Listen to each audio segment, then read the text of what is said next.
नमस्कार दर्शक बंधु मु सौम्य रंजन आपण मैंने देखुंत माय देसी फार्म ओडिशा। दर्शक बंधु धान चाष होउची ओडिशार मुख्य चाष। छोट चाषी हो किंबा बड़ चाषी हो समस्ते धान चाष करिथांती। किंतु कोन आपण जानिछंती आम पड़ोसी राज्य वेस्ट बेंगल बा पश्चिम बंग एबे सारा भारत रे नंबर 1 पोजीशन रे अछि धान प्रोडक्शन रे। किंतु ओडिशा एबे मध्य 6-7 नंबर लिस्ट रे अछि। धान चाष रे जदि आपण सबुठु अधिक प्रोडक्शन चाहुचंती अधिक लाभ चाहुचंती ताहेले सर्वप्रथमे आपनकु भल भेराइटी चूज करिया पे पड़िबो। जदि आपनक बिहन भेराइटी भल नथिबो ताहेले आपण जेते सार खत दियंतु जेते केयर करंतु भल रिजल्ट मिली पारिबो नाही। तो दर्शक बंधु मुख्यतः धानर 3टी भेराइटी थाए। देसी variety, hybrid variety, research variety बा जोटाकू इंप्रूव्ड भेराइटी मध्ये कहा जाए। तो आजिर वीडियो रे डिटेल रे आमे जानिबा एई 3टी भेराइटी भितरे पार्थक्य कोन रहिछि आउ चासी भाई माने को भेराइटी चाष कले अधिकरु अधिक लाभवान हेई परिबे। प्रथमे आमे जानिबा देसी भेराइटी विषय रे। देसी भेराइटी कोन?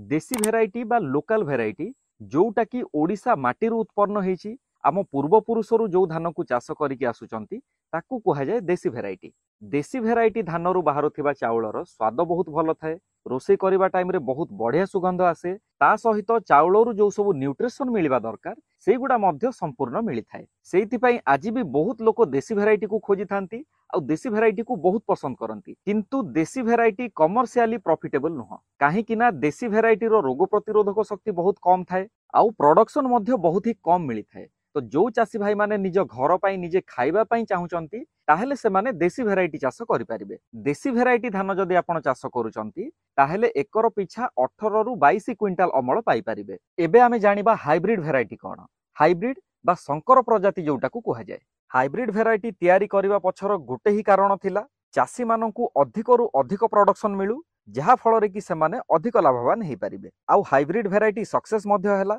जो जगह रे चासी भाई माने देसी धान चाष करिके हताश हो जाउथिले जेतेबेले हाइब्रिड आसिला बहुत अधिक प्रोडक्शन मिलिला जहा फल रे कि चासी मानकर इनकम मध्य बढ़िला। किंतु हाइब्रिड बिहन रे किछिटा असुविधा देखा जेमिति कि जो जगह रे थरे आपण हाइब्रिड धान चाष कले सेम जगह रे आउ गोटे वर्ष आपण करि परिबे नाही। जदि आपण करूचंती ताहेले प्रोडक्शन कमी जिवो, रोग प्रतिरोधक शक्ति कमी जिवो जहा फल रे कि विभिन्न प्रकार रोग अटैक करिवे, मरुडी पड़िले सही पारिबनी, अधिक पानी ही गले सही पारिबनी। तो हाइब्रिड किसम रो एटा होची सबुटु बड़ डिमेरिट। प्रथमे जो चासी भाई माने हाइब्रिड धान चाष कले बहुत अधिक लाभवान हेले। किंतु धीरे धीरे हाइब्रिड बढ़िला परे खर्च अधिक हैला, रोग अधिक बढ़िला, प्रोडक्शन कम मिलिला। तो एई सब असुविधार सम्मुखीन हैला परे चासी भाई माननकू हाइब्रिड एतेटा पसंद आसिला नाही। जो चासी भाई माने वैज्ञानिक पद्धति रे प्रत्येक वर्ष अलगा अलगा बिहन उपरे एक्सपेरिमेंट करिवे, अलगा अलगा हाइब्रिड रो किसम लगेबे, जैविक खतर प्रबंधन भलरे करिवे आउ रोग पोकरु फसल को रक्षा करिवा पई सब बेले एक्टिव थिबे सेमाने जदि हाइब्रिड धान चाष करूचंती ताहेले अधिक लाभवान हेई परिबे। एबे आमे जानिबा रिसर्च भेराइटी बा इंप्रूव्ड भेराइटी कोन? तो दर्शक बंधु या पूर्वरु आपण देसी धानर असुविधा सुनिले,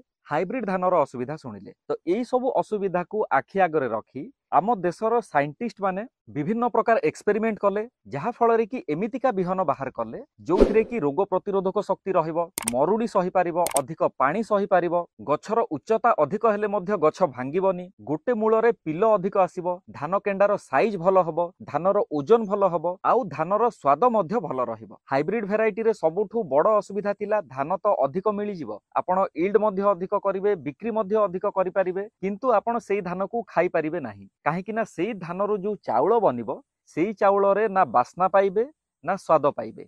किंतु रिसर्च भेराइटी रे सबु किछि जिंस को ध्यान रे रखा हेछि। भल यील्ड सहित, भल प्रोडक्शन सहित, भल स्वाद आउ भल सुगंध मध्य दिया हेछि। तो दर्शक बंधु सेइथि पई जो चासी भाई माने रिसर्च धान चाष करंती सेमानंकु खर्च कम पड़े, प्रोडक्शन भल मिली थाए आउ जो माने घरे खाइबा पई करूचंती तांकु स्वाद मध्य आसी थाए।